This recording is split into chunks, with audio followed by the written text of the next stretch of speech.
Ian Rowlance on pole position, car number 101. There we see the young man from Wigan, self-prepared full 3-litre international specification engine in the middle of that Metro 6R4.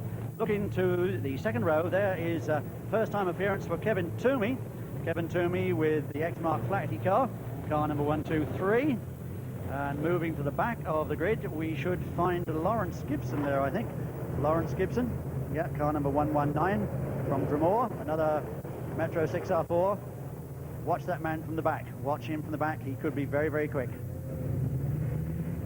3.5 laps to decide the winner of this one. And this qualifying heat, and we can see there from the back row, Lawrence Gibson threading his way literally through the field, making an absolutely brilliant start, but it is Ian Rowlance who's got him. Ian Rowlance leading it at the moment. Lawrence Gibson in second place, Robin Perry there in third, Cliff Buchanan in fourth. Then comes Jeremy Crush and the yellow car of Kevin Toomey. And as they go down into the bottom part of the circuit, halfway around that first lap, it is the young man from Wigan, Ian Rowlance, number 101, leading Lawrence Gibson by a fairly comfortable margin. We can see Robin Perry there in third place, ahead of Cliff Buchanan.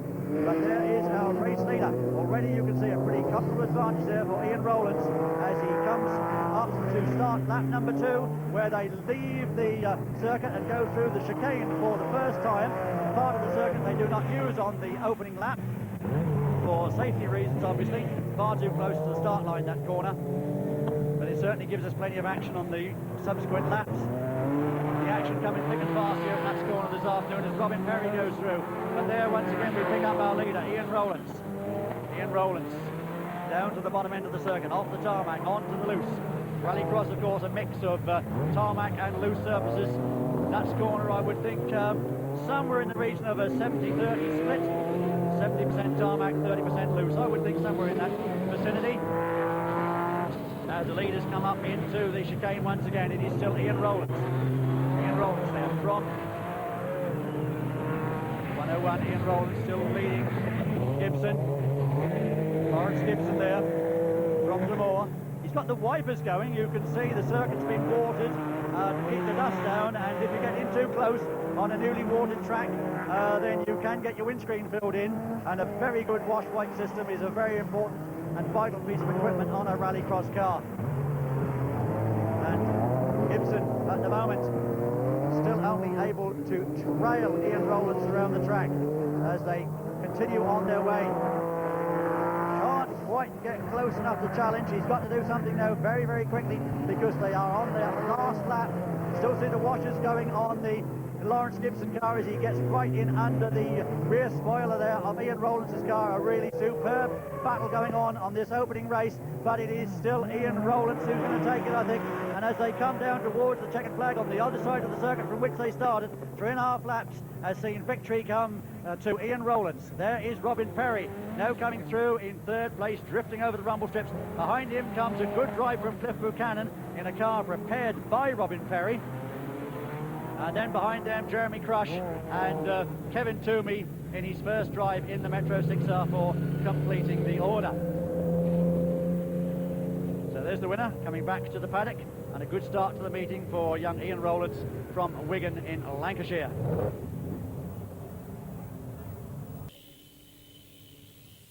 So the results after the first heat, Clive Richardson, but the dry weather meant that the track had to be watered in order to keep the dust down before the... James Rebecca, who comes out tops at the end of it all. In Heat 2, the fastest time was recorded by Ian Rowlance, but with only 3 cars on the grid, it left him a clear run to clock a time of 2:27.3. It was quite a clear run, actually. Once I got off the start, I was having problems with the clutch, but once I got away, I just concentrated. I had nobody on my back, so I just concentrated on the drive and keeping it smooth. I'm pleased I've gone quickest. Yes, Rowland's fastest man in Heat 2 with a time of 2 minutes 27.3. 2 seconds behind him, Dermot Carnegie with Robin Perry third. In the saloon class, John Halfey, who finished second in the first heat, now leads the second heat on a time of 2:31.5, almost 3 seconds faster than Davy Francis. Clive Richardson, the man who led the first heat, failed to register a time after he ran into difficulties with the Astra GTE in race 7 of Heat 2. And that was Denise Watson rounding up the first of 3 visits to Nuts Corner. More Rallycross later, but now top names at that. And quite an entry list as well for the Larne Motor Club's Rallycross Challenge at Notts Corner. They've come from the Republic and from England to try and win the title. Now, earlier we saw 2 qualifying heats with Ian Rowlance from Wigan fastest in both supercar classes. He's the man to catch then as we join race 9 on the grid. Arthur Debenham is on commentary. Our final. I think it's a broken piston, so we don't want to do any more damage to the engine because there's only a new engine in today. So we'll load up and go home and take the engine out, I think. The unfortunate side of Carnegie leaving Notts Corner, unable to take his place on the grid for the supercar final. But we'll be back with more Rallycross later with the finals from Notts Corner with the rest of the drivers. But now let's catch last of 3 visits to Notts Corner and the Rallycross Challenge organised by the Larne Motor Club. Earlier we saw the qualifying heats, and now we'll see the finals, which are run over 4.5 laps. Ian Rowlance is in pole position for the supercar final, and there's also the saloon final. The difference, by the way, is that the supercars are 4-wheel drive and the saloon cars are 2-wheel drive. Now you know. We'll join Arthur Debenham on commentary. Right, well, here comes the grid then for the first of our finals here at Notts Corner this afternoon. On pole, young Ian Rowlance in car number 101. Alongside him, it should be an all 6R4 front row, which will be 119 Lawrence Gibson. Second row, but we can see on the outside there is 01 there on your screen, the blue 4x4 Fiesta of Steve Mundy. Moving across, whom can we find? Not all cars there yet, but there's number 20, Tony Bell with the Toyota Celica. Man who's moving up to the supercar proper next year with the new Toyota Corolla 4x4. Chassis is going to be prepared for him by Will Gollop. Proflex suspension coming from Holland and a Belgian-built engine. As we see 108 come into the picture, Robin Perry. He moves up onto the grid to come alongside Steve Mundy. Marshall just making sure that he gets that last degree of inch, and the field coming right through. We can see moving onto the back of the grid. I can see 1, 2, or not quite on the back of the grid, 1, 2, 3 there. That's Kevin Toomey from Batterstown in County Meath, coming in alongside the aforementioned Tony Bell. And on the back of the grid we should find, I think, 120, yes, the newlywed Jeremy Crush, just married Linda, lady here from Northern Ireland. And completing the grid should be car number 22, Cliff Buchanan, with the Group N Escort Cosworth. I think we've got all 8 cars there. By heavens, when you imagine that the average brake horsepower for these cars must be about somewhere in the region of 500 brake horsepower each, and there's 8 of them down there. So that's about, my mathematics is not what it should be, I think it's about 4,000 brake horsepower about to break away from that grid. They're under starters orders. Remember, the fastest 8 cars from the 2 finals will make up the grid for the super final, but this is inside the winner of the supercar category here this afternoon, and it is Ian Rowlance. Ian Rowlance who comes away in the lead. Steve Mundy is coming up to challenge Lawrence Gibson for second place. We've got Kevin is a very good 4th place. A very good 4th place for him, for Kevin Toomey. In fact, that's now become 3rd. That's now become 3rd as they come away. But it's Ian Rowlance leading it. From Lawrence Gibson comes Kevin Toomey. Behind them we can see Steve Mundy. And there we go. Down to the bottom end of the circuit for the first of these 4.5 laps, remember. It is indeed Ian Rowlance beginning to get away a bit. Ian Rowlance beginning to pull away from Lawrence Gibson. Then comes Kevin Toomey. Robin Perry going through. There is the leader though, Ian Rowlance. Working that 6R4 very, very hard indeed. Ian Rowlance comes up through the chicane for the first time. Up to the complex at the top, still Lawrence Gibson getting that 6R4 very, very sideways indeed. I am absolutely amazed to see Kevin Toomey there in 3rd place, I have to admit that, but that's where he is, ahead of Steve Mundy. Then comes Robin Perry, but we're back with our race leader, and that's Ian Rowlance. Ian Rowlance, down to the bottom end of the circuit, getting away, pulling away all the time now from Lawrence Gibson. Still Kevin Toomey 3rd, Steve Mundy 4th, Robin Perry 5th, Tony Bell 6th, then comes Jeremy Crush 7th, and Cliff Buchanan is 8th. That's the race order as they go on their way. Into their 3rd lap now, round that flick through the hollow and up the hill once again. There is a good close shot of Steve Mundy at work in the office, closing up, and really, I think, quite amazed, like all of us must be, at the performance here from Kevin Toomey. This is a marvellous return to the man from County Meath. He's used those qualifying heats to really get to grips with this car, and he's turning in a superb performance in the final, holding third place, and that is where the battle is at the moment. The battle is for third, fourth and fifth between these three cars, and as we go back to our race leader, you can see the gap between them is very, very wide indeed now.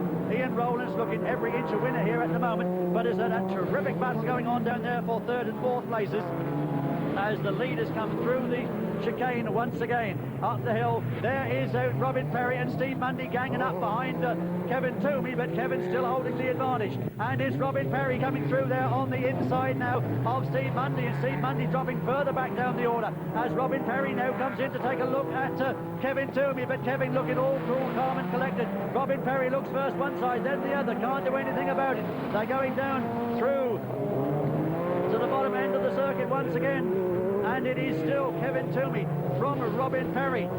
Kevin Toomey, but there is Ian Rowlance. Ian looking cool, calm and collected. This highly talented young man coming out of the chicane for the last time, and he is going to be our winner of the Division 1 Supercar final here at Nuts Corner this afternoon as Robin Perry comes up to have another look at Kevin Toomey. Kevin Toomey having a sensational race, but the checkered flag is coming out, and there is Ian Rowlance taking the victory from Lawrence Gibson in second place, but there's this tremendous battle still raging for who's going to be third, and it looks as though Kevin Toomey's going to do it, but can Perry come through on the inside? No, he can't. It was Kevin Toomey taking third. Robin Perry was fourth, Steve Mundy fifth, and, well, perhaps not a surprise to see young Ian Rowlance win that one, but certainly a big, big surprise, I think, of the guy who came third. Confirmation of that result then, with Rowlance first in a time of 3 minutes 10.4, Gibson second and Toomey in third with 3:21.7. He's almost certain was fast enough to ensure that he qualified for a place in the super final. So there are the grid positions for the super final, with Rowlance and Gibson sharing the front row of the grid, Halfley in the two-wheel drive in third place. Once you get in front on this circuit, it's very difficult to overtake, so just keep pushing and keep pushing, so I'll try and replicate it on the next run again in the super final. Who will you be looking out for in this race? Well, again, I think Lawrence is the #1 challenge, but you've got John Happy in the Novas. If he can get away first, then he can hold you back, but I would say it's got to be Lawrence. And what sort of tactics are you going to use? Flat out. But we're having an awful bar with overheating today, so if it stays cool and stays in 6 cylinders, we should be able to be first or second anyhow. Our car's a lot smaller than the rest of them, so I'm very glad to be up there, you know, but they'll beat us off the line with the four-wheel drive, but we'll stick on their tail and see if we can get a pass manoeuvre in somewhere. So the cars now coming out for the very last race of the day, the super final. The fastest 8 cars from the 2 class finals, dominated, of course, as you would probably expect, particularly in these dry conditions, but the more powerful machines. There we can see one of them, Lawrence Gibson from Dromore. We can see Ian Rowlance on pole with a somewhat remodified bonnet on the front of his car. Number 6, Davy Francis on row number 2, where he's joined by John Harvey. The one coming out, 108, Dundonald's Robin Perry, Stephen Mundy and Tony Bell. It does look as though Kevin Toomey is going to be a non-starter, just 7 cars going. But there you see the battle. It's going to be Ian Rowlance from England versus Lawrence Gibson from Northern Ireland. The lights will go green, they do, and away they all go, and can Lawrence get him off the line? Lawrence Gibson and side by side, who is going to give? Someone's going to have to give. They're on the grass, and Lawrence Gibson's got it. Lawrence Gibson's got that lead from Ian Rowlance. Lawrence Gibson's got it from Ian Rowlance. Robin Perry's into 3rd place. Then comes Davy Francis, John Haffey, Steve Mundy and Tony Bell. That's the order as they come through the half lap. But it is Lawrence Gibson who has not managed to beat Ian Rowlance earlier this afternoon. Is he going to do it now? Well, the Englishman's going to pull something out of the bag here. He's got Robin Perry coming up with a very strong position there in 3rd place. There is the battle, and we can see that Robin Perry going all agricultural, and why not? He is a farmer, as he gets it right out on the grass. But it's Tremore's Lawrence Gibson with the advantage now from Ian Rowlance. Perhaps the slightly bigger engine on the Lawrence Gibson car was the telling factor there. The 3.8 of Lawrence Gibson taken on the 3-litre of Ian Rowlance. But it's Ian Rowlance closing in a bit now as Robin Perry goes 3rd. And we can see the battle for the 2-wheel drive honours. At the moment, he's being headed by Davy Francis. Davy Francis there, the fastest of the 2-wheel drive cars, but there's the battle going on for that overall victory here. And Lawrence Gibson, who's had a pretty mixed fortunes in the National Championship this year in the United Kingdom. He's had some very good results and he's had some non-finishes. If he can win this one, it will undoubtedly be the highlight of his 1997 Rallycross career. It will be the highlight of Ian Rowlance's as well, there's no doubt about that, if he can win it. And Ian Rowlance is certainly trying just so to do as he begins to pile on the pressure. But as we've said many times this afternoon, this is not an easy circuit on which to overtake. The real secret is to get so close to that lead driver, you've got to try and pressurise the lead driver into a mistake. If you can pressurize the lead driver into a mistake, then you're through. But if he's cool, calm and collected and doesn't make a mistake, and Lawrence Gibson so nearly did then it is going to be very difficult.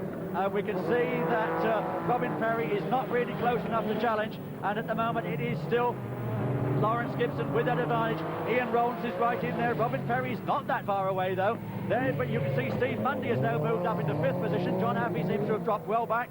Meantime, the battle for the lead comes up towards the checkered flag, and it is going to be Lawrence Gibson taking a home victory here at Nuts Corner. He wins it. The car keeps cool, and he wins it. So does the driver. Ian Rowlance is second. Third place goes to Robin Perry. Fourth, I think, was Steve Mundy, just ahead there of Davy Francis. Then came Tony Bell, and we've lost John Haffey somewhere out there on the circuit. But there's the winner. He was worried about the car overheating, but neither the driver nor the car overheated. They both kept a cool head, and victory was Lawrence Gibson's, undoubtedly his major achievement of the 1997 Rallycross season, as he wins this televised Rallycross challenge here at Nuts Corner. Well, here we see the start once again, and you can see it really was a tremendous duel up the hill. Two cars, literally both of them getting onto the grass, and I think maybe Ian Rowlance lost a bit of traction once that car got all four wheels on the grass, and Lawrence Gibson was able to capitalise upon that. Victory for the local man from Dromore, Lawrence Gibson. He gets the garland, the champagne, the cup, and the appreciation of the crowd. Ian made us rest the car all day, so the both of us were fairly clean, so just managed to get to the corner first. And the car, fine? Well, it went all right for the last race there. Give trouble all day, but hopefully we'll have it sorted now. So you have a great night? Well, we'll see about that. So confirmation of the final result. First, Lawrence Gibson. Second, Ian Rowlance, both driving Metro 6R4s. And third place went to Robin Perry in the Escort Cosworth. Lawrence Gibson's car may have been causing problems on the track, but it did manage to last for one more lap for the victory parade. And the report from Denise Watson and the commentary from Arthur Debenham there at Nuts Corner. But what about the